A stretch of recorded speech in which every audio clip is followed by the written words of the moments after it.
Hello students, welcome to DNS. मैं आपकी zoology tutor. आज हम लोग डिस्कस करेंगे एपोप्टोसिस को। एपोप्टोसिस को अगर आप देखें तो एपोप्टोसिस बहुत ही इम्पोर्टेंट और बहुत ही इंटरेस्टिंग फिनोमेना या प्रोसेस होता है। तो चलिए पढ़ते हैं, स्टार्ट करते हैं कि एपोप्टोसिस जो है वो क्या होता है। देखिए, सबसे पहले आप जो है एपोप्टोसिस को अगर पढ़ना है तो इसके बारे में कुछ बेसिक इंफॉर्मेशन हमें पता होना चाहिए। तो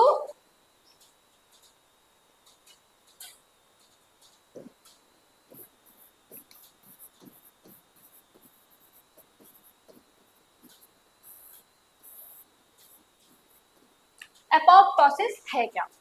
एपोप्टोसिस मतलब प्रोग्राम्ड सेल डेथ। ठीक है, क्या होता है? प्रोग्राम सेल डेथ, इसे सेल सुसाइड भी कहते हैं। ठीक है, जिसमें सेल जो है थ्रू इंट्रिंसिक और एक्सट्रिंसिक पाथ से सेल जो है अपना डेथ कॉज कराता है। एक और टर्म होता है, वो होता है नेक्रोसिस। नेक्रोसिस क्या डिफरेंट होता है, कैसे डिफरेंट होता है? नेक्रोसिस में क्या डिफरेंस है? नेक्रोसिस में क्या होता है कि मान लीजिए जैसे एक सेल अगर इंजर्ड हो गया, ठीक है, एंड वो सर्वाइव नहीं कर सकता है, उसकी डेथ होने में ही मतलब भलाई है, एंड सेल जो है वो उसकी डेथ हो जाए तो ही सही रहेगा, क्योंकि वो इतना ज़्यादा एक्सटेंड उसका जो इंजरी है वो बहुत ज़्यादा हो गई है। तो थ्रू इंजरी अगर डेथ हो रहा है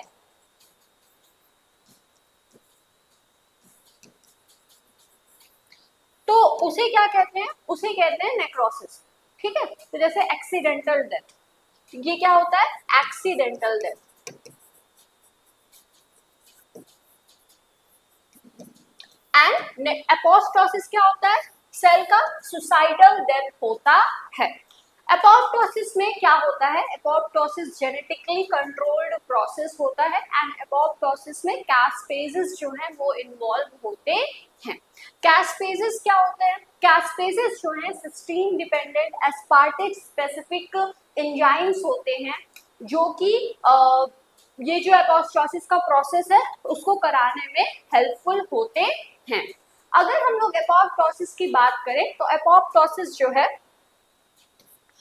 इसमें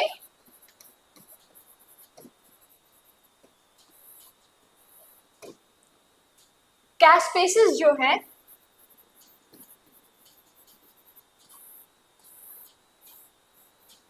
वो इन्वॉल्व होते हैं।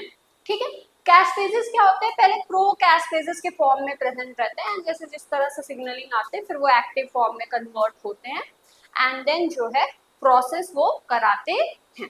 अगर हम लोग कैस्पेजेस की बात करें तो दो तरह के कैस्पेजेस जो हैं, एक होते हैं इनिशिएटर एंड एक होते हैं एग्जीक्यूटर कैस्पेजेस। तो इनिशिएटर कैस्पेज क्या करता है? सबसे पहले सिग्नल को रिसीव करता है एंड यहाँ पे इनिशिएटर कैस्पेज नहीं प्रेजेंट होगा, इनिशिएटर प्रो कैस्पेज प्रेजेंट होगा एंड वो जो है फिर इनिशिएटर कैस्पेज में कन्वर्ट होता है एंड ये जो है सिग्नलिंग देता है किसको?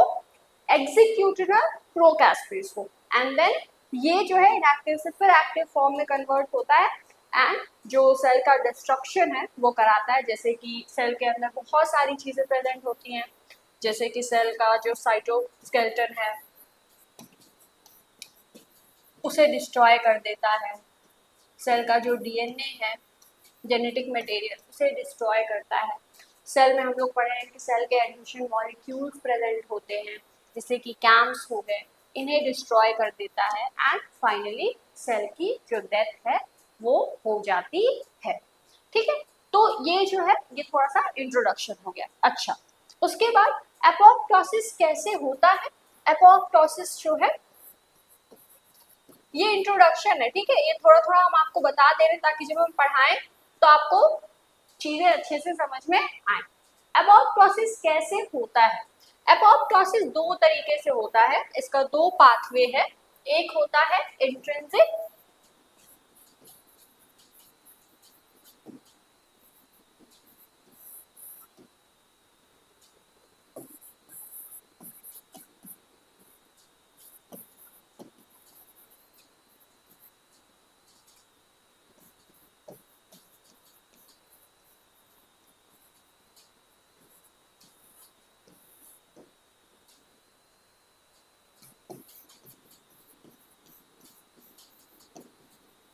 इसको भी फुल फॉर्म लिख देते हैं।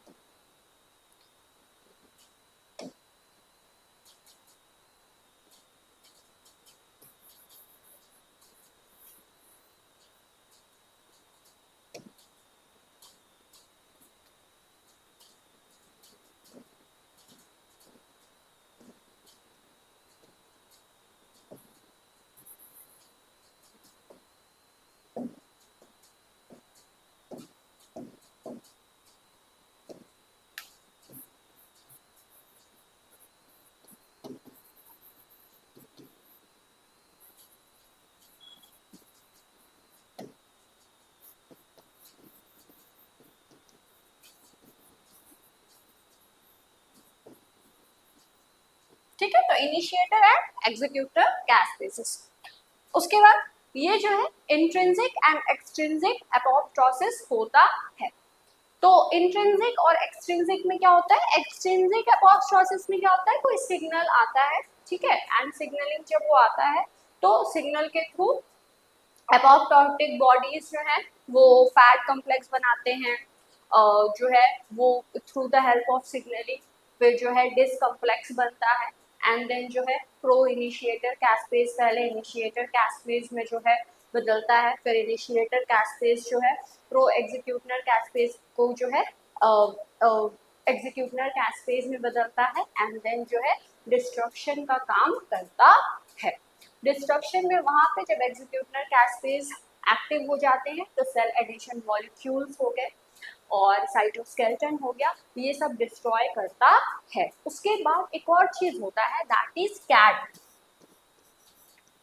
कैड भी प्रेजेंट होते हैं जो कि क्या होते हैं, कैस्पेजेस एक्टिवेटेड डीएनएज होते हैं, ठीक है। तो कैस्पेज के प्रेजेंस में ये एक्टिवेटेड डीएनएज होते हैं जो कि डीएनए को कट करने का काम करते हैं, लेकिन ये क्या होते हैं, ये इनहिबिटेड होते हैं आई कैड से, मतलब इनहिबिटर ऑफ कैड, ठीक है। तो जब एग्जीक्यूटर और कैस्पेज जो है वो एक्टिव हो जाता है, वो जो है अपने प्रोसेसेस करा देता है, फिर वहां पे क्या होता है कि आई कैड जो है वो भी इसको ब्लॉक नहीं कर पाता है, एंड कैड जो है वो रिलीज हो जाता है, एंड ये क्या करता है, ये डीएनए है तो डीएनए को तोड़ देता है, ठीक है।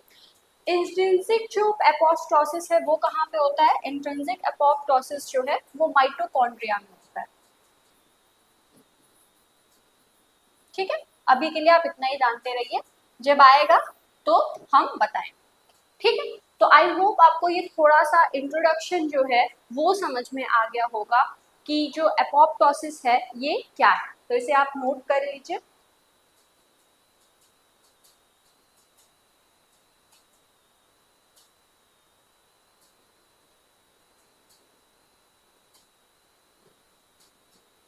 हो गया, तो अब हम लोग स्टार्ट करेंगे अपने टॉपिक को, एंड हमारा टॉपिक क्या है,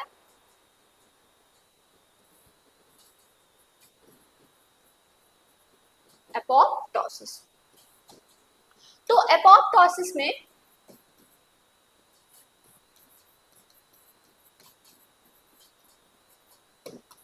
एपोप्टोसिस में हमें इतनी बातें पता चल गई हैं कि इसके अंदर ये एक एनर्जी डिपेंडेंट पाथवे होता है, एनर्जी रिक्वायर्ड होता है, जेनेटिकली कंट्रोल्ड पाथवे होता है, जेनेटिकली कंट्रोल्ड प्रोसेस होता है। कैस्पेजेस जो हैं वो इम्पॉर्टेंट होते हैं, कैस्पेजेस जो हैं वो इसमें इन्वॉल्व होते हैं, एंड इसके साथ साथ में ये एक ऐसा प्रोसेस है जो कि सेल खुद करता है, इसमें कोई इंजरी नहीं इन्वॉल्व होती है, एंड इस वजह से इसे सेल सुसाइड भी कहा जाता है, एंड और इसे सुसाइडल डेथ ऑफ सेल कहा जाता है।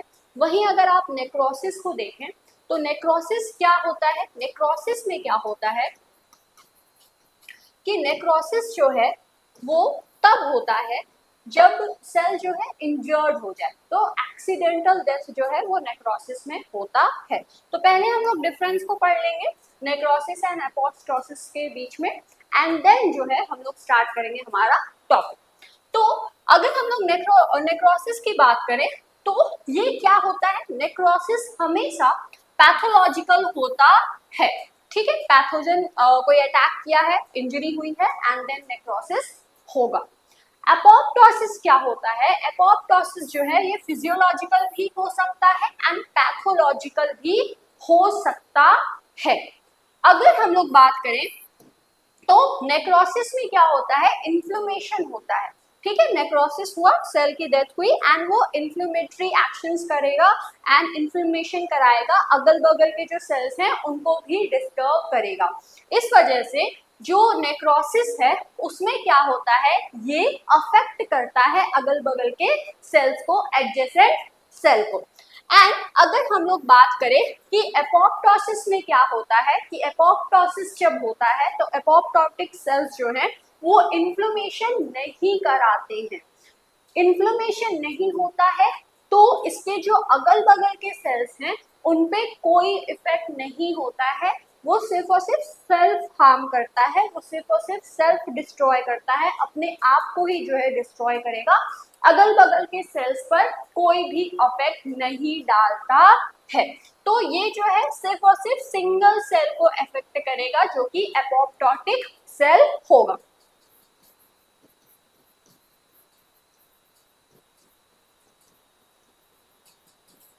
ठीक है, उसके बाद क्या है, अगर हम लोग नेक्रोसिस की बात करें तो नेक्रोसिस जब होता है तो जो भी सेल नेक्रोसिस परफॉर्म करने वाला है, नेक्रोसिस जिसमें होने वाला है, उसमें क्या होता है कि उसका जो सेल का साइज है ना वो इंक्रीज हो जाता है। वहीं अगर आप एपोप्टोसिस की बात करें तो एपोप्टोसिस में क्या होता है, सेल जो है श्रिंक हो जाता है। तो ये क्या हो जाता है, श्रिंक हो जाता है। उसके बाद क्या होता है, नेक्रोसिस में क्या होता है, नेक्रोसिस एक पैसिव प्रोसेस होता है जिसमें एनर्जी की रिक्वायरमेंट नहीं होती है। पैसिव प्रोसेस आई होप सबको पता होगा, एक ऐसा प्रोसेस जिसमें एनर्जी की रिक्वायरमेंट ना हो। उसके बाद एक्टिव प्रोसेस क्या है, देखिए एपोप्टोसिस एक एक्टिव प्रोसेस है, हम लोग शुरू में ही पढ़े थे कि ये जो है इसमें एनर्जी की रिक्वायरमेंट होती है। तो एपोप्टोसिस में क्या होगा, एनर्जी रिक्वायर्ड है तो ये एक एक्टिव प्रोसेस होगा। नेक्रोसिस की अगर हम लोग बात करें तो नेक्रोसिस में इन्फ्लेमेटरी रिएक्शंस जो हैं वो होते हैं। अगर हम लोग एपोप्टोसिस की बात करें तो एपोप्टोसिस में किसी भी तरह का इन्फ्लेमेटरी एक्शन जो है वो नहीं होता है, या रिएक्शन जो है वो नहीं होता है।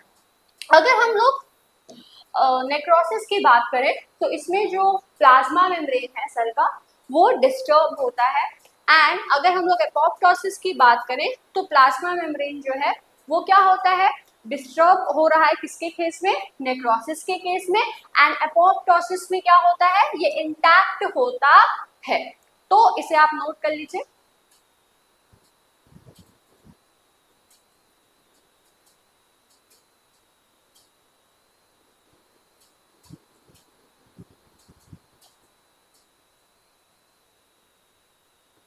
ये फिगर क्या रिप्रेजेंट कर रहा है कि नेक्रोसिस जो है एक्सीडेंटल डेथ है, ठीक है, एंड एपोप्टोसिस क्या है, suicidal death of the cell है। अब हम लोग बार बार पढ़ रहे हैं कि कैस्पेजेस जो है ना बहुत ही ज्यादा इंपॉर्टेंट होते हैं, किसमें, एपोप्टोसिस में। कैस्पेजेस वैसे दो तरह के होते हैं, इन्फ्लेमेटरी होते हैं एंड एपोप्टोसिस में इन्वॉल्व होने वाले कैस्पेजेस होते हैं। तो हम लोग अभी पढ़े हैं ना कि एपोप्टोसिस में क्या होता है, इन्फ्लेमेशन नहीं होता है। तो क्या इन्फ्लेमेटरी कैस्पेजेस यहाँ पे इन्वॉल्व होंगे, नहीं होंगे। तो ऐसे कैस्पेजेस जो कि एपोप्टोसिस में इन्वॉल्व होते हैं वही इसमें पार्टिसिपेट करते हैं। फॉर एग्जाम्पल कैस्पेजेस 9 हो गए, कैस्पेजेस 3 हो गए, ये सब। तो इसके अलावा भी और भी बहुत हैं। कैस्पेजेस का अगर हम लोग रोल देखें कि कैस्पेजेस जो हैं इनका रोल एपोप्टोसिस में क्या होता है, सबसे पहले हमें ये पता होना चाहिए कि कैस्पेजेस हैं क्या। कैस्पेजेस जो हैं वो cysteine dependent aspartate specific enzymes होते हैं। क्या होते हैं, सिस्टीन डिपेंडेंट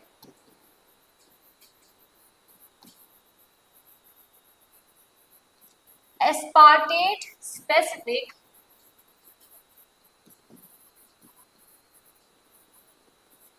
कैस्पेजेस और एंजाइम्स। तो इनके पास खुद के पास क्या होता है, कैस्पेज के पास सिस्टीन प्रेजेंट होता है एंड ये कहाँ पे कट करते हैं, ये एस्पार्टेट पे कट करते हैं। ठीक है, चलिए अब अगर हम लोग रोल की बात करें तो ये क्या करता है, ये कट करता है contact with the surrounding sales, जिस भी सेल पे एपोप्टोसिस कराना है वहां पे ये कट कराएगा।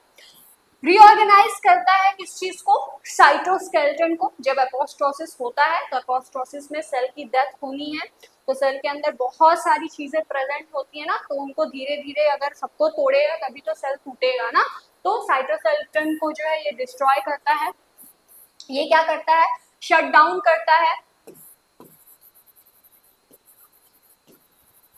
डीएनए रेप्लिकेशन को एंड रिपेयर को। डीएनए रेप्लिकेशन नहीं होगा, डीएनए रिपेयर नहीं होगा तो क्या सेल जो है वो जिंदा रह पाएगी, नहीं, सेल का डेथ तो हो गई।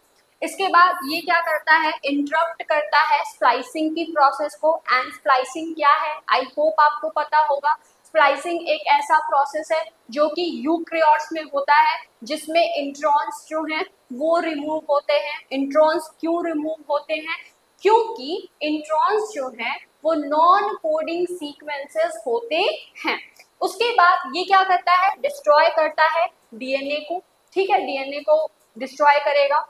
डिस्टर्ब करता है न्यूक्लियर स्ट्रक्चर को एंड ये और क्या करता है, ये इंड्यूस करता है सेल को ताकि वो सिग्नल मार्कर्स जो हैं उनको डिस्प्ले कर सके एंड जो फैगोसाइटोसिस की प्रोसेस है वो हो सके। अच्छा, फैगोसाइटोसिस क्या होता है, फैगोसाइटोसिस एक ऐसा प्रोसेस है जिसमें इनगल्फमेंट होता है। ठीक है, तो फैगोसाइट्स प्रेजेंट होते हैं एंड वो फैगोसाइट्स जो है वो इन मॉलिक्यूल्स को फैगोसाइटोसिस के थ्रू इनगल्फ करते हैं इन स्ट्रक्चर्स को। फिर उसके बाद क्या करता है, disintegrate cell into the apoptotic bodies. तो ये क्या करता है, जो सेल है उसको क्या करता है, तोड़ता है एंड उन सेल्स को क्या करता है कि डिसइंटीग्रेट कर देता है, किसमें, एपोप्टोटिक बॉडीज में। ठीक है, तो ये सारे के सारे जो फंक्शंस हैं ये होते हैं।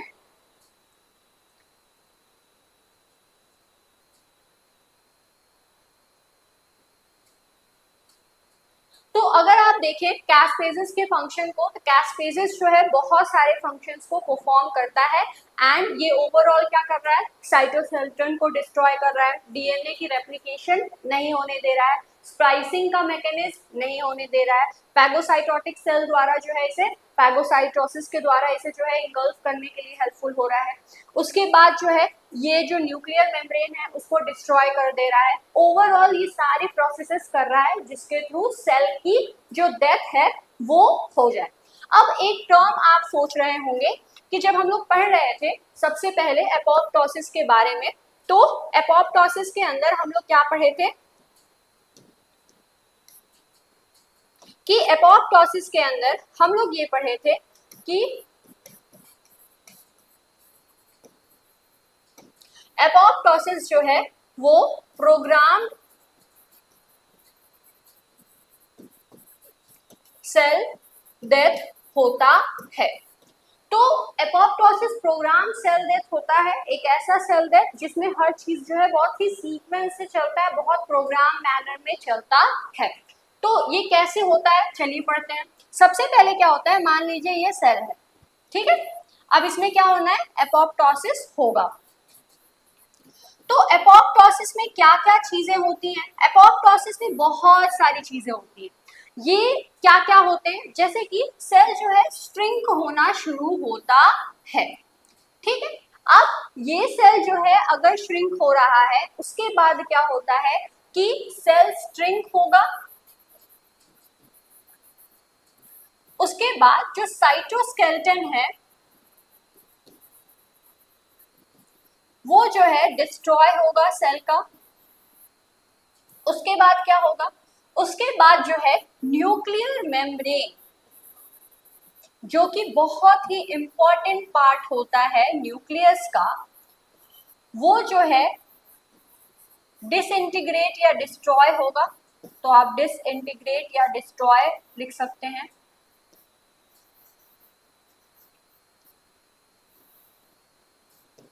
ठीक है। अब अगर हम लोग यहाँ पे न्यूक्लियर मेम्ब्रेन की बात करें कि न्यूक्लियर मेम्ब्रेन जो है वो जो है डिसइंटीग्रेट हो गया है, तो क्या होगा कि जो डीएनए है वो भी बाहर आ जाएंगे, ठीक है, वो भी जो है आराम से साइटोप्लाज्म में आ जाएंगे, फर्दर उनका भी डिग्रेडेशन हो जाएगा। तो जब ये न्यूक्लियर मेम्ब्रेन जो है डिसइंटीग्रेट हो जाता है तो सेल जो है और भी ज्यादा कुछ इस तरह का स्ट्रक्चर जो है ये बना लेती है, एंड इसको क्या कहते हैं, सेल पेबलिंग कहते हैं। ठीक है, उसके बाद क्या होगा, सेल पेबलिंग के बाद जो डीएनए है वो भी डिस्ट्रॉय हो जाता है। तो डीएनए डिस्ट्रॉय हो जाएगा, सेल एडिशन मॉलिक्यूल्स जो है वो डिस्ट्रॉय हो जाएंगे, and finally through the process of various component destruction finally apoptotic जो बॉडीज है ना वो बन जाएंगे। एपोप्टोटिक बॉडीज मतलब क्या, छोटे छोटे छोटे छोटे जो हैं बॉडीज बन जाते हैं, एंड एक सेल जो है बहुत सारे छोटे छोटे मॉलिक्यूल्स में कन्वर्ट हो जाता है, ये एपोप्टोटिक बॉडीज कहलाते हैं, एंड फाइनली इनका फैगोसाइटोसिस के थ्रू एंगल्फमेंट हो जाता है। तो ये सीरीज ऑफ रिएक्शन या सीरीज ऑफ चेंजेस होते हैं जिसके थ्रू जो एपोप्टोसिस है वो होता है।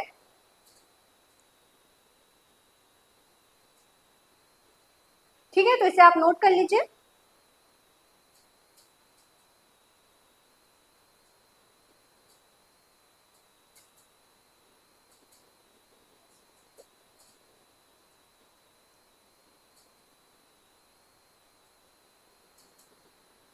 तो ये एपोप्टोसिस एक ऐसा प्रोसेस है जिसमें सीरीज ऑफ रिएक्शन हो रहा है। अगर आप देखें तो एक सेल है जिसमें एपोप्टोसिस अगर होना है तो सबसे पहले क्या होगा, सेल जो है वो श्रिंक हो जाएगा। हम लोग पढ़े हैं कि सेल का श्रिंकेज होता है एपोप्टोसिस के केस में। उसके बाद साइटोस्केलेटन जो है वो डिस्ट्रॉय हो जाता है। साइटोस्केलेटन ही तो जो स्ट्रक्चर है सेल का उसको मेंटेन करके रखता है, तो वो और भी डिस्ट्रॉय होता है ताकि ये और भी श्रिंक हो सके।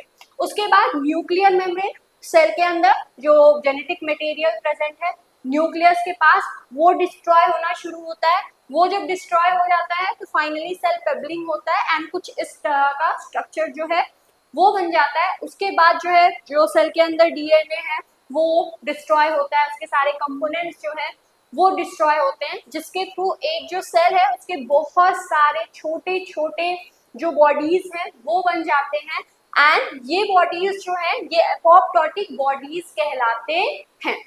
एपोप्टोटिक बॉडीज का फिर फाइनली क्या हो जाता है, फैगोसाइटोसिस के थ्रू मैक्रोफेजेस फैगोसाइट्स जो हैं वो आ जाते हैं, एंड वो इसे इंगल्फ कर लेते हैं।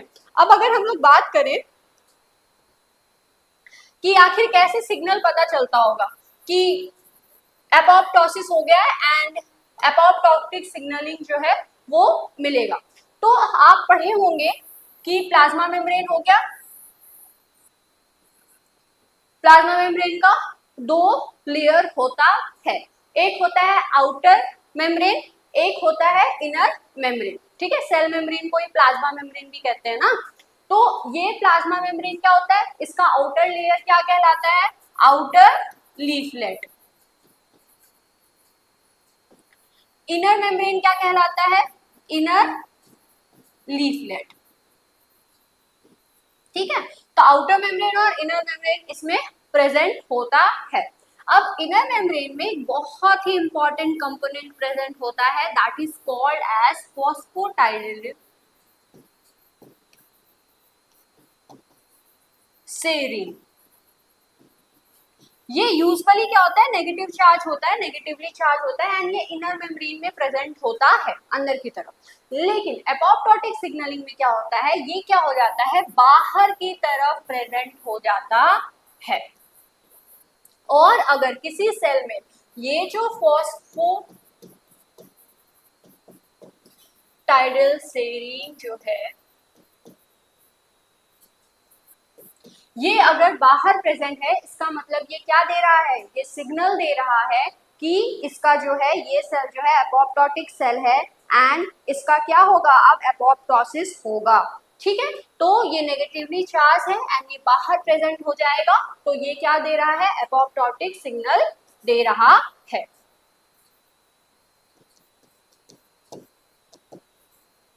तो इसे आप ड्रॉ कर लीजिए। ये सब बहुत ही इंपॉर्टेंट पॉइंट्स हैं, ये सब आपको पता होने चाहिए।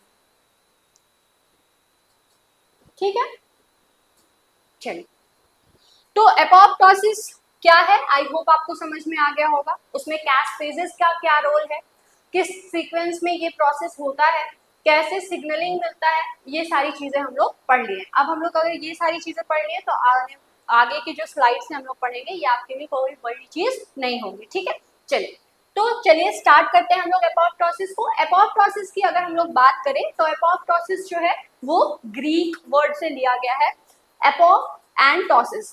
एपो के मतलब क्या होता है, एपो मतलब फ्रॉम एंड टोसिस मतलब फॉलिंग। मतलब एपोप्टोसिस को क्या कहते हैं, फॉलिंग ऑफ फेनोमेना भी कहते हैं, फॉलिंग ऑफ या फॉलिंग आउट। ठीक है, तो ये क्या होता है कि सेल जो है वो किस तरह से उसके अंदर चेंजेस आ रहे हैं एंड फाइनली उसमें छोटे छोटे एपोप्टोटिक बॉडीज बन रहे हैं एंड वो क्या हो जा रहा है, फॉल ऑफ हो जा रहा है ना, इस वजह से इसको क्या कहते हैं, फॉलिंग ऑफ प्रोसेस कहते हैं। अगर हम लोग एपोप्टोसिस की बात करें तो एपोप्टोसिस क्या है, एपोप्टोसिस एक ऐसा प्रोसेस है जिसमें प्रोग्राम्ड सेल डेथ होता है। सेल डेथ जो है वो फंडामेंटली डिवाइडेड होता है एक्सीडेंटल सेल डेथ में एंड प्रोग्राम्ड सेल डेथ में। मतलब सेल डेथ होता है, ठीक है, ऑर्गेनिज्म के अंदर, प्लांट्स में, एनिमल्स में सेल डेथ होता है। ये दो तरह से होता है, या तो एक्सीडेंटल सेल डेथ है, एक्सीडेंटल मतलब क्या, किसी भी इंजरी के वजह से होना, एंड दूसरा होता है प्रोग्राम करके कि एकदम पूरा अच्छे से प्रोग्रामिंग हो गई है एंड प्रोग्रामिंग के थ्रू जो सेल डेथ होता है that is called as apoptosis. तो जो प्रोग्राम सेल डेथ है ये कैसा प्रोसेस होता है, प्रोग्राम सेल डेथ जो है वो जेनेटिकली कंट्रोल्ड प्रोसेस होता है। इसमें जो है इंट्रिंसिक सुसाइडल ये प्रोसेस होता है सेल का, जो कि इलिमिनेट करता है स्पेसिफिक सेल को। एंड एपोप्टोसिस होना भी जरूरी है, एक्सट्रीम अमाउंट में होना नहीं जरूरी है, लेकिन एपोप्टोसिस का प्रोसेस होना जरूरी होता है।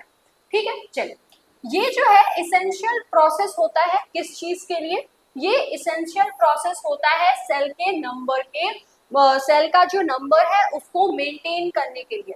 कैंसर, जो कैंसरस सेल होते हैं, जो कैंसर का केस होता है उसमें क्या होता है, यही एपोप्टोसिस ही नहीं होता है, जिसकी वजह से सेल्स जो है नॉन स्टॉप डिवाइड होते रहते हैं एंड उनकी डेथ नहीं होती है, जिसके वजह से जो सेल डेथ है वो नहीं होगी एंड कैंसर की कंडीशन होती है। तो एपोप्टोसिस भी होना जरूरी है, लेकिन बहुत ज्यादा भी नहीं होना चाहिए। ठीक है, चलिए, अगर हम लोग बात करें तो एपोप्टोसिस क्या होता है, एपोप्टोसिस जो है सेल के नंबर को कंट्रोल करके रखता है एंड ये रिमूव करता है अनवांटेड डिजीजेस को, बॉडीज के अंदर कोई भी अनवांटेड डिजीज ना हो। उसके साथ ही साथ ये डैमेज सेल को जो है रिमूव करने का काम करता है। ओवरऑल ये क्या करता है, सेल के अंदर जो सेलुलर होम्योस्टैसिस है ऑर्गेनिज्म में उन्हें मेंटेन करके रखता है, कि मतलब सेल जो है सही अमाउंट में डिवाइड हो रहे हैं ना, कोई ऐसा सेल है जो कि हार्मफुल है तो उसका डिस्ट्रक्शन होना जरूरी है, ये सारी चीजों का ध्यान रखता है।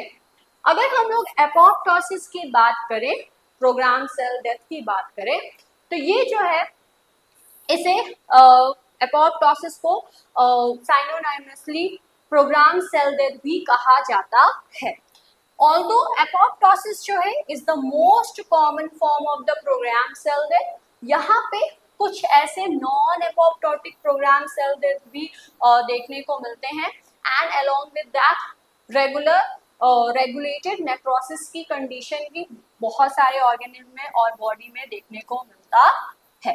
ठीक है, चलिए, उसके बाद अगर हम लोग बात करें कि सारे ही जो सेल के डेथ होते हैं, सेल के अंदर अब सॉरी बॉडी के अंदर सेल हमेशा उनकी डेथ होते रहती है, तो जितने भी सेल की डेथ है वो सारे के सारे एपोप्टोटिक नहीं होते हैं। सेल डेथ जो है इंजरी के वजह से भी होता है एंड अगर इंजरी के वजह से सेल डेथ हो रहा है तो वो क्या होगा, नेक्रोसिस होगा। अगर कोई सेल है, ठीक है, और वो डैमेज हुआ है, अगर वो डैमेज जो है बहुत ज्यादा बढ़ गया है, सिंपली अगर हम लोग कहें तो इतना ज्यादा बढ़ गया है कि वो सेल जो है अब सरवाइव नहीं कर सकता है, तो इसमें क्या होता है, उस समय पे उसका अनरेगुलेटेड जो नेक्रोसिस है वो होता है एंड इन्फ्लेमेशन होगा एंड उसकी डेथ हो जाएगी। अगर हम लोग बात करें कि जो नेक्रोसिस है वो पहले जो है रिगार्डेड था as an unregulated mode of cell death, however more recent जो अभी स्टडीज हुई हैं उसके अकॉर्डिंग जो एग्जिस्टेंस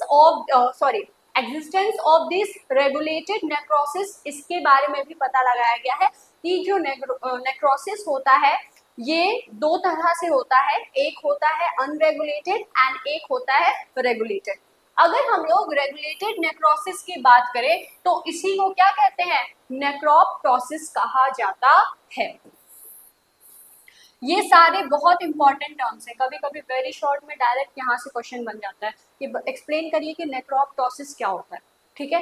तो जो रेगुलेटेड नेक्रोसिस होता है उसको क्या कहते हैं, नेक्रोप्टोसिस कहा जाता है। उसके बाद अगर हम लोग नेक्रोप्टोसिस की बात करें तो ये है क्या, ये एक रेगुलेटेड नेक्रोसिस की प्रोसेस है जो कि डेथ रिसेप्टर्स द्वारा मेंटेन की जाती है एंड ये रेगुलेटेड मैनर में वर्क होता है।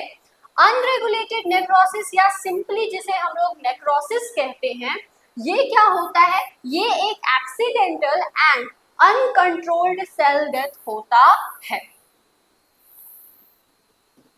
तो अगर हम लोग बात करें किस चीज की, रेगुलेटेड नेक्रोसिस की, जिसे नेक्रोप्टोसिस कहा जाता है, वो डेथ रिसेप्टर्स द्वारा मेंटेन किए जाते हैं, वो मीडिएट किए जाते हैं। एंड अगर अनरेगुलेटेड नेक्रोसिस की बात की जाए जिसे नेक्रोसिस भी कहा जाता है, उसमें क्या होता है, एक्सीडेंटल डेथ होता है। ये क्या, इसकी अगर हम लोग फीचर्स की बात करें तो इसमें क्या होता है कि सबसे पहले लॉस हो जाता है सेल का membrane integrity and uncontrolled release होता है सेलुलर कंपोनेंट्स, मतलब वही इंफॉर्मेशन का प्रोसेस होगा एंड ये सेलुलर कंपोनेंट्स कहाँ चले जाएंगे, एक्स्ट्रा सेलुलर स्पेस में चले जाते हैं।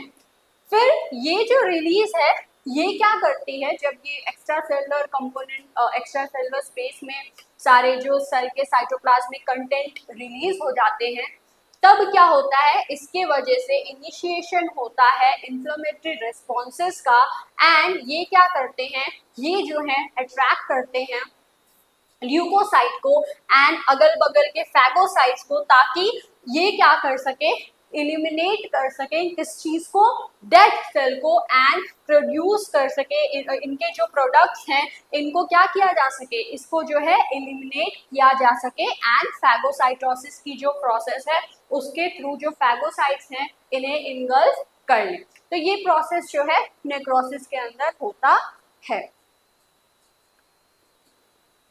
तो अगर आप एपोप्टोसिस को पढ़ रहे हैं तो आपको नेक्रोसिस के बारे में भी अच्छे से पता होना चाहिए, ठीक है, क्योंकि एग्जाम में नेक्रोसिस भी पूछा जा सकता है, क्योंकि बहुत सारे ऐसे बच्चे हैं जो कि कंफ्यूज हो जाते हैं कि नेक्रोसिस क्या होता है एंड एपोप्टोसिस क्या होता है। एंड नेक्रोसिस में भी नेक्रोसिस दो तरह का होता है, एक होता है रेगुलेटेड एंड एक होता है अनरेगुलेटेड, ठीक है। चलिए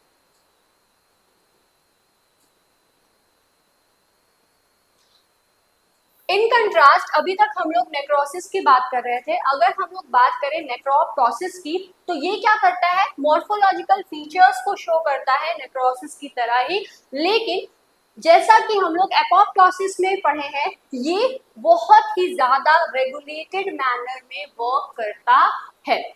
हाउएवर अगर हम लोग एपोप्टोसिस की बात करें तो एपोप्टोसिस के अंदर क्या होता है, एपोप्टोसिस जो है ना कैस्पेजेस के ऊपर डिपेंडेंट होते हैं। अभी आप देख रहे होंगे कि नेक्रोसिस था चाहे नेक्रोप्टोसिस था, उसमें कैस्पेजेस इन्वॉल्व नहीं हो रहे थे, ठीक है। तो यहाँ पे अगर हम लोग बात करें तो एपोप्टोटिक जो कैस्पेज हैं वो इन्वॉल्व होंगे इसमें डायरेक्टली, एंड कैस्पेज का एक्टिवेशन होगा।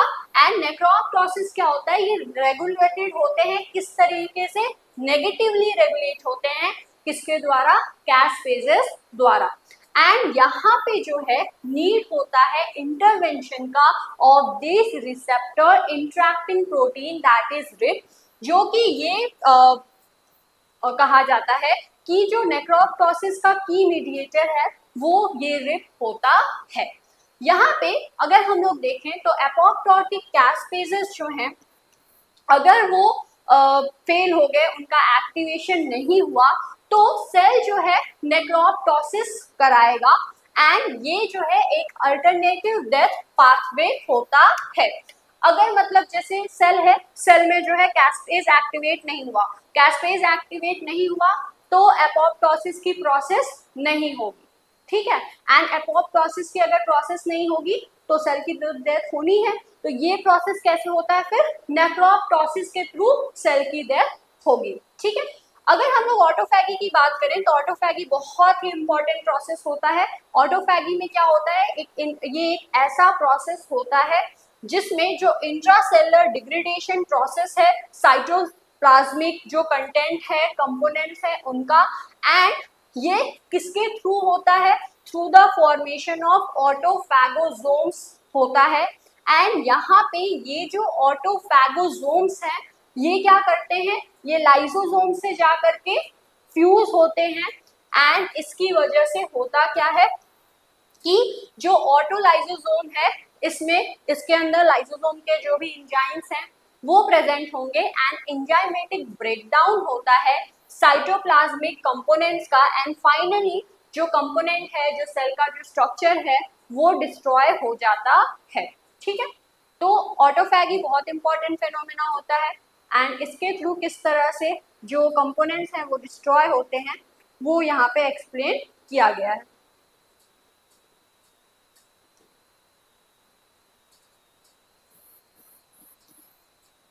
तो अगर हम लोग बात करें कि नेक्रोसिस जो है, नेक्रोसिस एक अल्टरनेटिव डेथ पाथवे है, ये चीज हम लोग पढ़ लिए।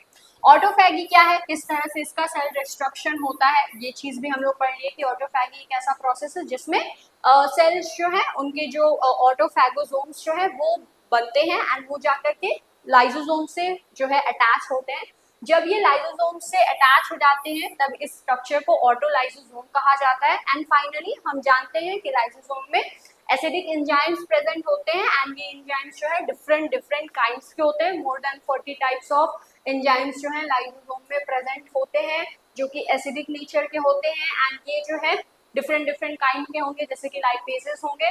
अगर उस कंपोनेंट में लाइपेज लिपिड प्रेजेंट है तो वो क्या होगा, उसको लिपिड को डिस्ट्रॉय करेगा, डीएनएजेस होगा, न्यूक्लिएजेस होगा, तो ये जो है न्यूक्लिक एसिड को डिस्ट्रॉय करेगा, एंड फाइनली जो डिस्ट्रक्शन है वो हो जाता है। तो इसे आप नोट करिए।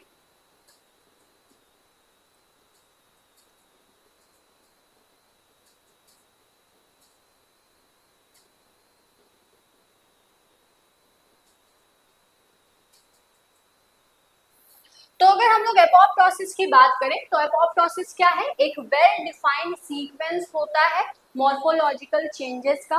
एपोप्टोसिस क्या करता है, एपोप्टोसिस में सेल श्रिंकेज होता है, ठीक है, सेल श्रिंक करती है, इसमें क्रोमेटीन का कंडेंसेशन होता है, एंड क्रोमेटीन का जो कंडेंसेशन होता है ये प्रोसेस क्या कहलाता है,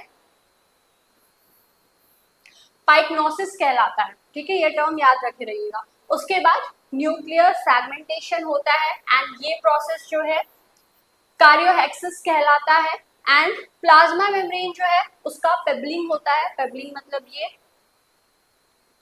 एंड उसके बाद जो है ये सारी की सारी चीजें जो है अपेरेंटली क्या करते हैं कि इन सारे प्रोसेसेस के थ्रू फर्दर वो क्रोमेटीन का कंडेंसेशन हो गया हो या फिर सेल का श्रिंकेज हो गया हो, न्यूक्लियर मेम्ब्रेन जो है, न्यूक्लियस का जो फ्रैगमेंटेशन है वो हो गया हो, प्लाज्मा मेम्ब्रेन का जो पेबलिंग है वो हो गया हो, तो ये सारे प्रोसेस जो है ये होते हैं, एंड फाइनली छोटे छोटे माइन्यूट बॉडीज बनती हैं एंड ये बॉडीज, ये जो है स्मॉल इंटैक्ट स्मॉल वेसिकल्स जो हैं उनमें ये स्ट्रक्चर प्रेजेंट होता है एंड ये जो वेसिकल है स्मॉल, इसे क्या कहते हैं, इसे कहते हैं एपोप्टोटिक बॉडीज।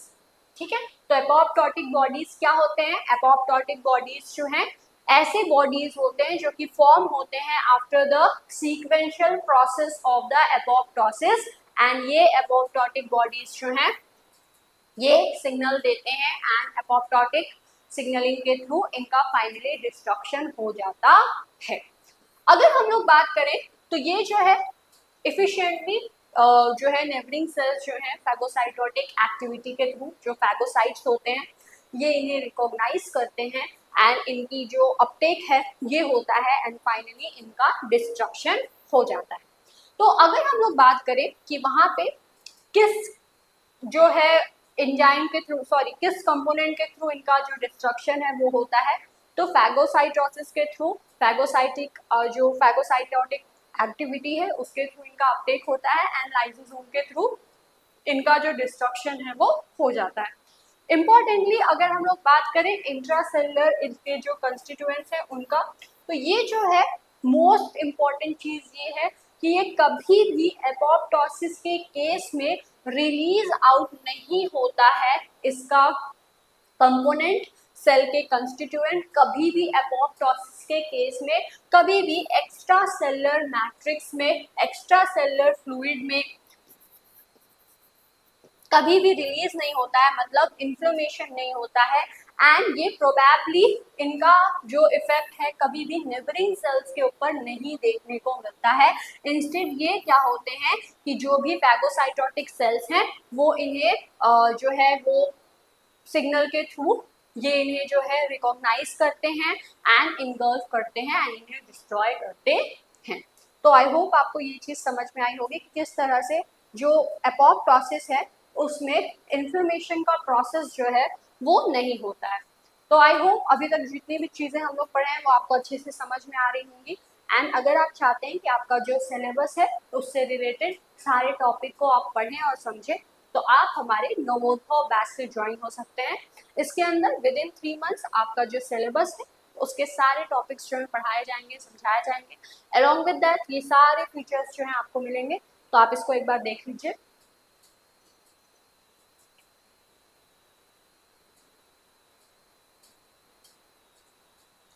तो आई होप अभी तक जितनी भी चीजें हम लोग पढ़े हैं वो आपको समझ में आ गया होगा। तो एपोप्टोसिस में क्या क्या चेंजेस जो हैं वो हो रहे थे, आई होप आपको समझ में आया होगा। अब हम लोग केमिकल चेंजेस की बात करेंगे कि केमिकल चेंजेस जो है किस तरह से जो एपोप्टोसिस है उसके समय पे होता है, एपोप्टोटिक सेल्स में होता है, एपोप्टोटिक बॉडीज में होता है। तो केमिकल चेंजेस की अगर हम लोग बात करें तो केमिकल चेंजेस जो है वो सरफेस पर होते हैं एपोप्टोटिक सेल्स पे एंड एपोप्टोटिक बॉडीज पे, और ये क्या करते हैं, ये चेंजेस अलाउ करते हैं कि जो सराउंडिंग सेल है या फिर जो मैक्रोफेजेस हैं ये इन एपोप्टोटिक सेल्स को, ये इन एपोप्टोटिक बॉडीज को रिकॉग्नाइज कर सके एंड रिकॉग्नाइज करके क्या करें, इनगल्फ कर सके। एक बहुत ही इंपॉर्टेंट चेंज यहाँ पे ये आता है कि जो एपोप्टोटिक सेल्स हैं उनका जो प्लाज्मा मेम्ब्रेन है उनमें बहुत ही इम्पॉर्टेंट चेंज आता है। ये इम्पॉर्टेंट चेंज क्या होता है, यहाँ पे क्या होता है, नेगेटिवली चार्ज फॉस्फोलिपिड जो है वो आ जाता है एंड ये फॉस्फोलिपिड कौन सा होता है, फॉस्फोलिपिड जो है वो तो बहुत सारे काइंड्स का है, बहुत सारे टाइप्स का है। तो यहाँ पे कौन सा वाला आता है, नेगेटिवली चार्ज फॉस्फोलिपिड आता है एंड ये नेगेटिवली चार्ज फॉस्फोलिपिड कौन सा होता है, ये नेगेटिवली चार्ज फॉस्फोलिपिड होता है फॉस्फेटाइडल सेरीन। फॉस्फेटाइडल सेरीन की अगर हम लोग बात करें तो ये क्या होता है, नॉर्मली एक नॉर्मल कंडीशन में ये जो सेल है उसका जो प्लाज्मा मेम्ब्रेन है उसके इनर लीफलेट में प्रेजेंट होता है एंड जब एपोप्टोसिस की कंडीशन आती है, एपोप्टोसिस होता है, तब ये क्या हो जाता है, ये फ्लिप मार देता है। तो ये बहुत बड़ा फ्लिपर है। ये फ्लिप मार दिया एंड फ्लिप मार के कहाँ चला गया, आउटर लीफलेट पर चला गया। एंड आउटर लीफलेट पे जब ये पहुंचा तो यहाँ पे ये क्या कर रहा है, एपोप्टोटिक सेल्स में ये क्या कर देता है, आउटर जो लीफलेट है वहां पे जा करके पहुंच जाता है एंड ये क्या कर देता है, ये सिग्नलिंग को देता है, ये एक मार्कर की तरह एक्ट करने लगता है इन सेल्स के लिए एंड ये एक ऐसा मॉलिक्यूल हो जाता है कि ये जो है इसके थ्रू ही जो फैगोसाइट्स हैं, जो मैक्रोफेजेस हैं, वो एपोप्टोटिक बॉडीज को पहचान लेते हैं एंड फर्दर इनको क्या करते हैं, इनको इन्वॉल्व कर लेते हैं। ठीक है, तो ये मेजर जो केमिकल चेंज है ये होता है। अगर हम लोग बात करें कि जो इन्फ्लेमेटरी एक्शंस एसोसिएटेड हैं किसके साथ, with the process of apoptosis, ये जो है ये अगर हम लोग बात करें तो एपोप्टोसिस में इन्फ्लेमेशन एक्शंस की बात करें तो इन्फ्लेमेटरी एक्शंस जो है एपोप्टोसिस में नहीं होते हैं। एपोप्टोसिस की अगर हम लोग केस देखें तो वहां पे क्या क्या चीजें होती हैं, चलिए पढ़ते हैं। सबसे पहली बात ये है कि एपोप्टोटिक जो सेल है उसका सबसे मेन इंपॉर्टेंट फीचर ये होता है कि कभी भी जब एपोप्टोटिक सेल होता है तो ये अपने जो सेल के अंदर मॉलिक्यूल्स प्रेजेंट है, अपना जो मटेरियल है, अपना जो कंस्टिट्यूएंट्स हैं इनके सेलुलर कंस्टिट्यूएंट्स, ये कभी भी रिलीज आउट नहीं करता है, कहाँ पे, सराउंडिंग में। एंड इस वजह से इसका जो इन्फ्लेमेटरी एक्शन है वो नहीं देखने को मिलता है। तो याद रखिएगा कभी भी एपोप्टोटिक सेल्स जो हैं वो इन्फ्लेमेशन नहीं शो करते हैं। दूसरी चीज ये है कि ये जो है क्विकली बहुत ही जल्दी फैगोसाइटोस हो जाते हैं, फैगोसाइटोसिस इनका बहुत जल्दी हो जाता है एंड इसमें बहुत इंपॉर्टेंट रोल किसका होता है, फॉस्फेटाइडिल सेरीन का होता है। ये क्विकली जो है फैगोसाइटोस हो जाते हैं एंड फैगोसाइटोसिस के थ्रू ये इनगल्फ हो जाते हैं by the surrounding cell and ये सराउंडिंग सेल क्या होगा, फैगोसाइट होगा, मैक्रोफेजेस होंगे। यहाँ पे तीसरी चीज ये होती है कि जो इंगल्फिंग सेल्स हैं ये किसी भी तरह का एंटी इंफ्लेमेटरी साइटोकाइनिन्स जो है वो प्रोड्यूस नहीं करते हैं। तो ये मेन इंपॉर्टेंट फीचर्स हैं, मेन इंपॉर्टेंट प्रोसेसेस हैं जो कि एपोप्टोसिस में देखने को मिलता है। एंड ये सारे के सारे जो फीचर्स हैं ना ये एपोप्टोसिस को नेक्रोसिस से अलग करते हैं।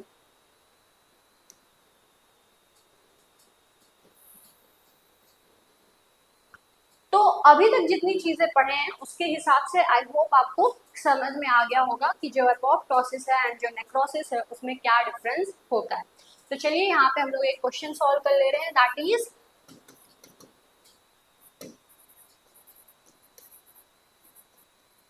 Right the difference between apoptosis and necrosis. ठीक है, तो आप अपने नोट्स में अच्छे से लिखिएगा apoptosis and necrosis, short form में नहीं लिखिएगा। चलिए पढ़ते हैं हम लोग। तो एपोप्टोसिस की अगर हम लोग बात करें तो ये क्या होता है, फिजियोलॉजिकल सेल डेथ होता है। नेक्रोसिस क्या होता है, पैथोलॉजिकल सेल डेथ होता है। एपोप्टोसिस क्या होता है, fundamental form of cell death होता है। नेक्रोसिस क्या होता है, accidental form of cell death होता है। जो एपोप्टोसिस होता है वो कब होता है, तो एपोप्टोसिस जो है फिजियोलॉजिकल कंडीशंस के अकॉर्डिंग होता है। नेक्रोसिस जो है वो पैथोलॉजिकल कंडीशंस के अकॉर्डिंग होता है। एपोप्टोसिस में क्या होता है, मोस्ट इंपॉर्टेंट, ये एक्टिव प्रोसेस होता है जिसमें एटीपी यूज होता है।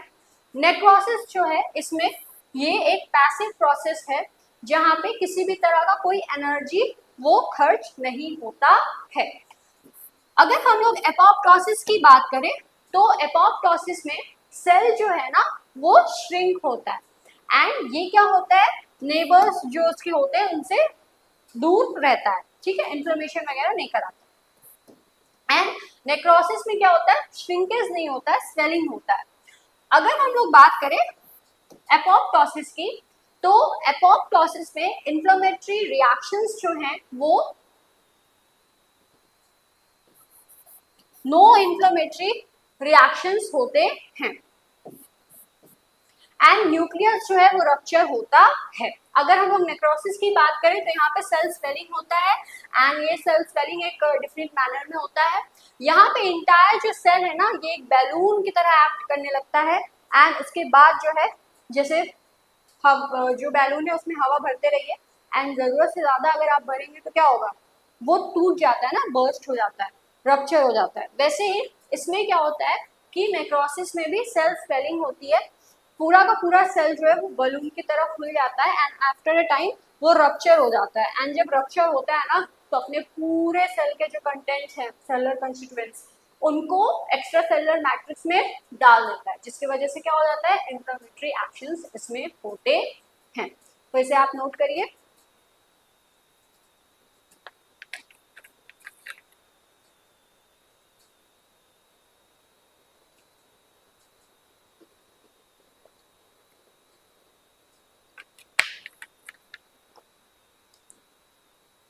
हो गया, चलिए। तो इंड्यूसर्स कौन कौन से हैं एपोप्टोसिस के, तो TNF, alpha TNF family, growth factor withdrawals,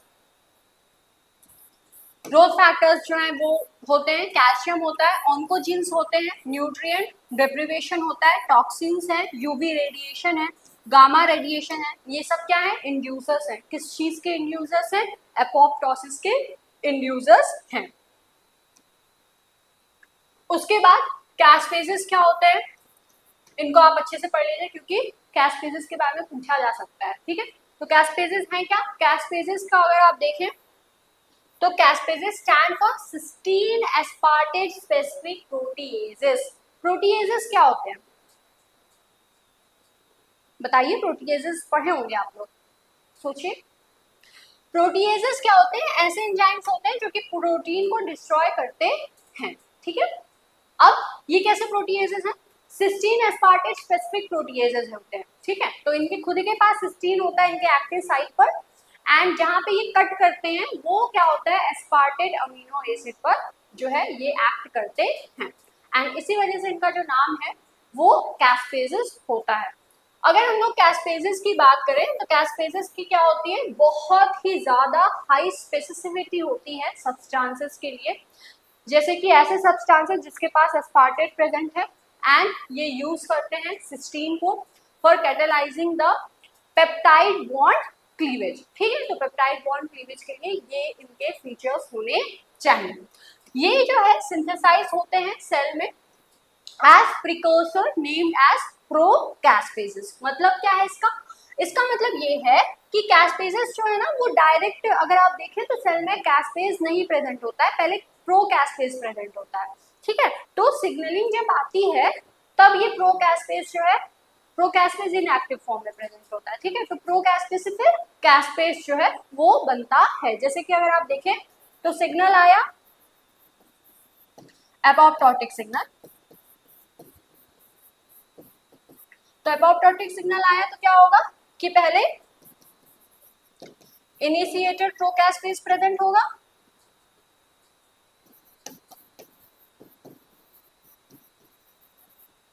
and ये क्या होगा, इनिशिएटर प्रोकैस्पेज जो है वो इनिशिएटर कैस्पेज में बदल जाएगा एंड इनिशिएटर कैस्पेज के प्रेजेंस में क्या होता है, इसके प्रेजेंस में क्या होता है कि एग्जीक्यूटर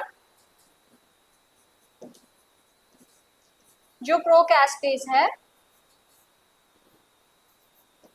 वो एग्जीक्यूटर कैस्पेज में बदल जाएगा एंड फर्दर ये आगे का प्रोसेस कराएगा। तो ओवरऑल अगर आप देखें तो कैस्पेज जो है प्रोकैस्पेज के फॉर्म में प्रेजेंट होता है, ये इसका प्रिकर्सर होता है एंड फर्दर ये जो है फिर कैस्पेज को बनाता है। कैस्पेजेस जो है मेजर एग्जीक्यूटर्स होते हैं एपोप्टोसिस में, ये बहुत इंपॉर्टेंट एंजाइम्स होते हैं एपोप्टोसिस के प्रोसेस कराने में। तो जल्दी से इसको आप नोट कर लीजिए, हो गया। चलिए अब अगर हम लोग बात करें कि जरूरत क्या है एपोप्टोसिस कराने की, ठीक है, ऐसा क्यों है कि जो एपोप्टोसिस है वो होना बहुत ज्यादा इम्पोर्टेंट है। नहीं भी तो हो सकता है ना, आखिर अगर ये नहीं होगा तो क्या जो है हम लोग को क्या क्या प्रॉब्लम हो सकती है, या फिर इसका होना क्यों इम्पोर्टेंट है।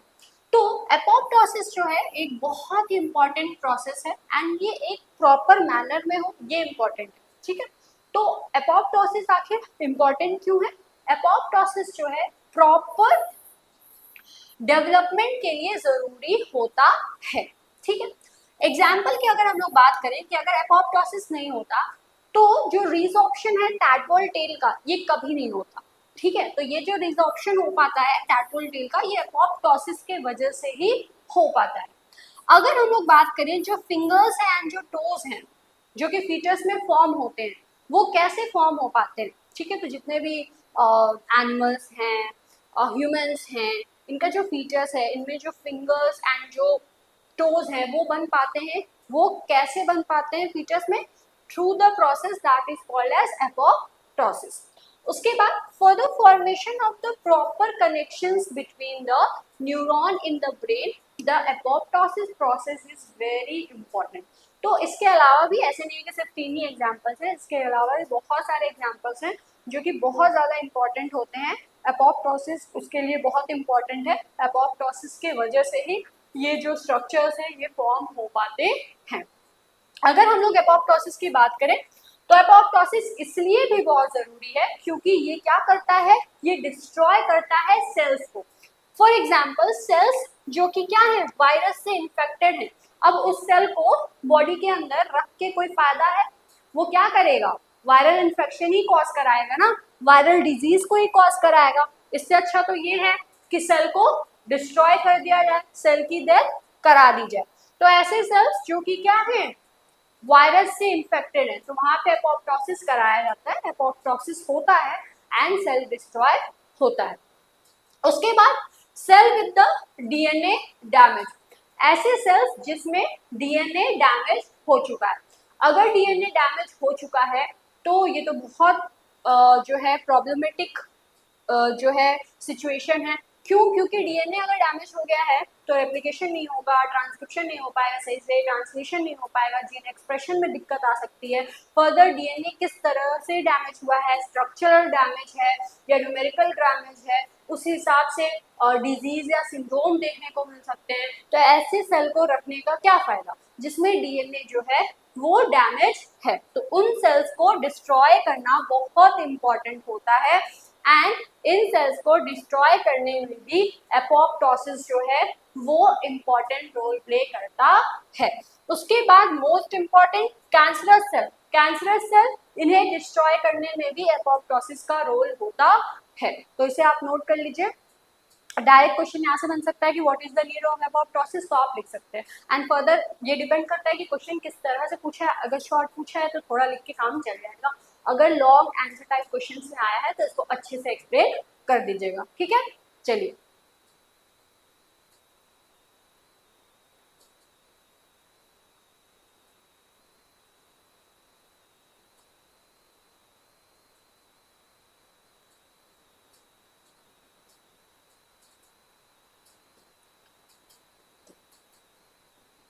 तो एपोप्टोसिस की अगर हम लोग बात करें, एपोप्टोसिस जो है वो रिकॉग्नाइज है एंड एक्सेप्टेड है as a distinguished and important mode of program cell death, जो कि जेनेटिकली एलिमिनेशन कराता है सेल्स का। एपोप्टोसिस बहुत ही इंपॉर्टेंट होता है एम्ब्रियोनिक डेवलपमेंट के लिए, अभी हम लोग पढ़े हैं कि कैसे ये इंपॉर्टेंट है। And maintenance of the homeostasis with in the multicellular organism. अगर हम लोग ह्यूमंस की बात करें तो ह्यूमंस में जो है the rate of the cell growth and the cell death is balanced to maintain the weight of the body, and it is being done with the help of apoptosis. And during the fetal development जो cell death है वो help करता है to sculpt the body shape and maintain the right neural connections. इसके लिए भी apoptosis बहुत ज़्यादा important होता है। तो अगर आप apoptosis को देखें, apoptosis जो है ये बहुत इंपॉर्टेंट होता है एंड एपोप्टोसिस जो है वो 2 तरीके से कराया जाता है। एपोप्टोसिस के पाथवेज जो है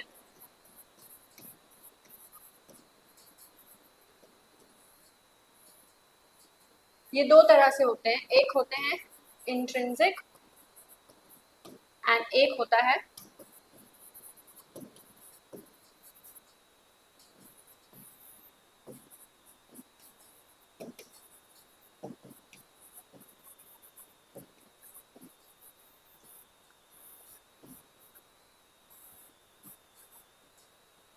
intrinsic pathway and extrinsic pathway. ठीक है, तो इंट्रिंसिक पाथवे माइटोकॉन्ड्रिया में होता है, जहाँ पे क्या होता है कि माइटोकॉन्ड्रिया का आप जानते होंगे कि दो मेम्ब्रेन प्रेजेंट होते हैं, outer membrane and inner membrane. तो पेरीन्यूक्लियर जो स्पेस सॉरी जो इंटर मेम्ब्रेनस स्पेस होता है इन दोनों ही मेम्ब्रेन के बीच में, वहां पे साइटोक्रोम सी प्रेजेंट होता है। ठीक है, एंड साइटोक्रोम सी क्या होता है, वहां से फिर रिलीज होता है माइटोकॉन्ड्रियल आउटर मेम्ब्रेन पोर के थ्रू एंड वो आता है साइटोप्लाज्म में, एंड वहां पे जो है APA-F1 जो है वो प्रेजेंट होता है, वो इसे कैच करता है एंड 7-APF1 जो है वो इसको पूरा गैदर करके एक थोड़ा सा रिंग लाइक क्लस्टर बना लेते हैं। यहाँ पे पहले क्या होता है, APF1 के पास जो कार्ड है वो नॉन एक्सपोज रहता है, फिर जब ये स्ट्रक्चर बना लेते हैं तो इनका जो कार्ड है ये एक्सपोज हो जाता है एंड फर्दर प्रोकैस्पेजेस जो है इनिशिएटर प्रोकैस्पेजेस 9 वो कन्वर्ट होते हैं कैस्पेजेस इनिशिएटर कैस्पेजेस 9 में एंड फर्दर वो एक्ट करते हैं किसके ऊपर,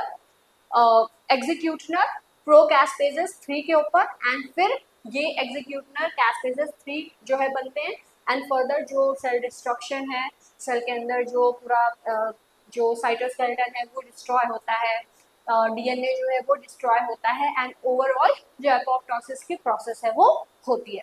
उसके बाद एक्सट्रिंसिक पाथवे में क्या होता है, एक्सट्रिंसिक पाथवे में क्या होता है कि एक्सट्रिंसिक पाथवे में सिग्नल आता है, ठीक है, and through the help of FAS L FAS R disc complex overall जो प्रोसेस है वो होता है एंड इसमें भी इसी तरह इनिशिएटर एंड जो एग्जीक्यूटनर प्रोकैस्पेजेस जो हैं वो इन्वॉल्व होते हैं एंड वो जो है फर्दर जो चेंजेस हैं उसको लाते हैं, जो सेल एडिशन मॉलिक्यूल है वो डिस्ट्रॉय होगा, जो प्रोटीन्स प्रेजेंट है सेल के अंदर वो डिस्ट्रॉय होंगे, न्यूक्लियर मेम्ब्रेन डिस्ट्रॉय होगा एंड वहाँ पे एक और बहुत इंपॉर्टेंट चीज होता है दैट इज कैड। ठीक है, कैस्पेजेस एक्टिवेटेड डीएनएज। तो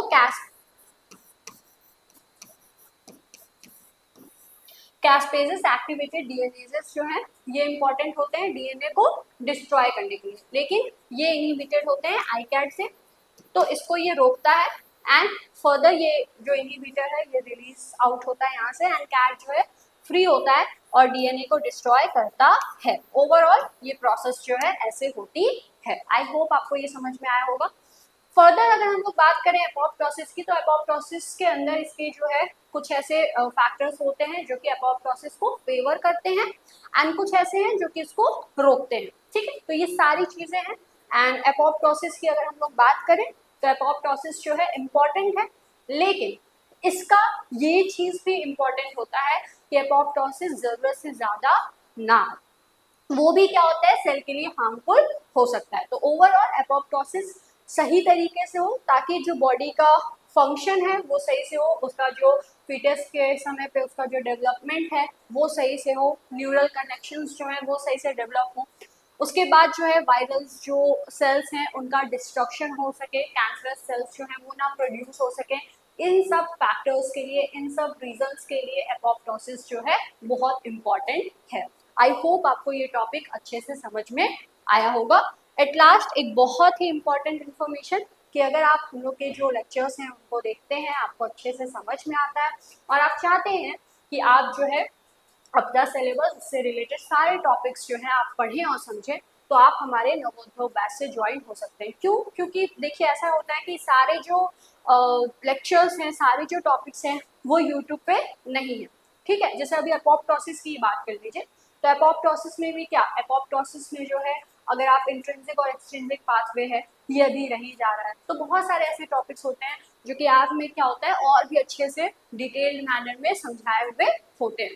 ठीक है, तो आई होप आपको ये सारी चीज़ें बहुत अच्छे से समझ में आई होंगी। यहाँ पे अगर आप नवोद्भव बैच की बात करें तो इसके अंदर जो है ऑनलाइन इंटरेक्टिव क्लासेस आपको मिलेंगे, लाइव डाउट क्लास मिलेगा, क्लास हैंड रिटन नोट्स मिलेंगे, प्रीवियस ईयर क्वेश्चन पेपर्स जो हैं वो भी सॉल्व किए जाते हैं एंड बताया जाता है कि किस तरह का जो पेपर है वो आता है, कैसे आपको पेपर देना चाहिए, क्या स्ट्रैटेजी होनी चाहिए, ये सारी चीज़ें उसके बाद one shot revision unit wise जो वीडियोस हैं वो वहाँ पे अवेलेबल है, जो कि आपके लिए बहुत ज़्यादा हेल्पफुल हो सकते हैं। इसके साथ ही अगर आपको कोई भी कंफ्यूजन है, आपको कुछ भी पूछना है, तो आप इस नंबर पे कॉल करके पूछ सकते हैं। इसके लिए आपको करना क्या होगा कि आपको जो है प्ले स्टोर पे जाना है, वहाँ से DNS एडुकेयर ऐप को जो है प्ले स्टोर से डाउनलोड करना है एंड आप इनरोल हो सकते हैं।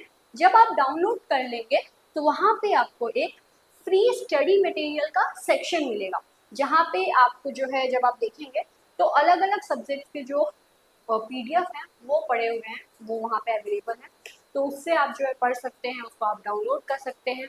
अलॉन्ग विद दैट अगर आप नवोदय बैच की बात करें तो नवोदय बैच के अंदर सिर्फ और सिर्फ आपको जूलॉजी की क्लासेस नहीं मिलेंगी, इसके साथ ही साथ में बॉटनी की क्लासेस, केमिस्ट्री की क्लासेस भी मिलेंगी। तो आपके जो भी सब्जेक्ट्स हैं उसके अकॉर्डिंग आप पढ़ सकते हैं एंड समझ सकते हैं। आई होप आपको सारी चीज़ें बहुत अच्छे से समझ में आई होंगी। मिलते हैं हम लोग नेक्स्ट लेक्चर में एक नए टॉपिक के साथ। तब तक के लिए thanks for watching this video. Daily पढ़िए, स्वस्थ रहिए और मस्त रहिए।